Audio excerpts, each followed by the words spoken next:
છોટાઉદેપુરના નસવાડી તાલુકાના ભાખાથી ખડકિયા ગામને જોડતો રસ્તો 10 વર્ષ પહેલા બનાવવામાં આવ્યો।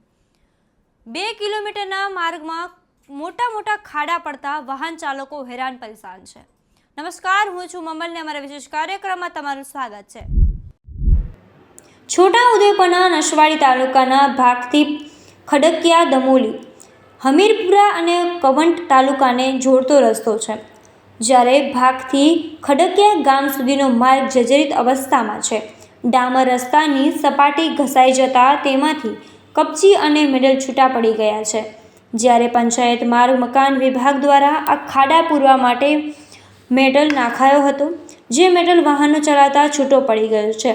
વાહન ચાલકોનો આક્ષેપ છે કે રસ્તા ઉપરથી પસાર થઈએ છીએ ત્યારે ટાયરમાં કપચી અને મેટલ વાગે છે તો પંચર પડી જાય છે અને ખાડાઓના કારણે અનેક વાહનોને નુકસાન થઈ રહ્યું છે।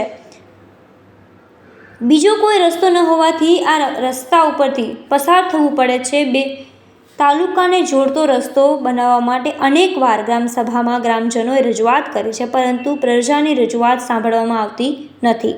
આવો સાંભળીએ વાહન ચાલકોએ શું કહ્યું। આડો ભાખાથી ખડકિયા જાય છે, 2 કિલોમીટર રસ્તો થાય અને બહુ ખરાબ છે। શું પરિસ્થિતિ? ટાયર પંચર પડે, કઈનું કઈ જાય જ ગયા, આ ઘસાઈ ગયો, પૂરો ઘસાઈ ગયો। માંગણી શું? માંગણી રસ્તો બનાવો, બીજું શું। ભાખાથી ખડકિયા સુધીનો રસ્તો બહુ ખરાબ છે અને કાંકરા નીકળી જાય, ખાડા પડી ગયા છે, ટાયર પંચર થયેલ છે।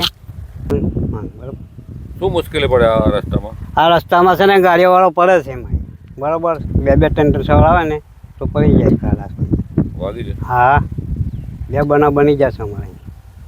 શું માંગણી તમારી? રસ્તો બનાવવાની।